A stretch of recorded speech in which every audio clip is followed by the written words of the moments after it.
sadaka ni ya Mungu unapofanya maamuzi ya kwamba unampa. Ukifanya tu uamuzi moyoni mwako, imeregister mbinguni.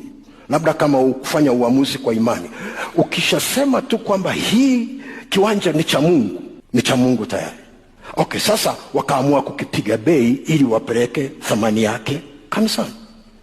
Kwa sababu ni cha Mungu, bei yake huwa haishuki, inaendaga juu tu. Ndio maana unaweza kununua papai shilingi 20,000 na hakuna mtu atakaye kuambia punguza.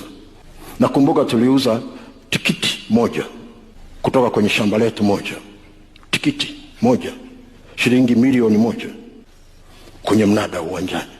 Kaambia jamani, hii ni tikiti limetoka kwenye shamba letu, malimbuko haya kwa Bwana.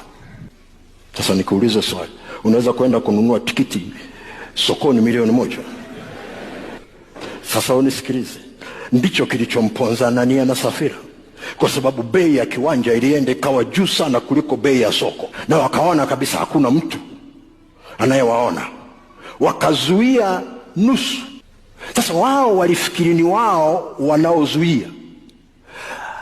Roho Mtakatifu juu ya Petro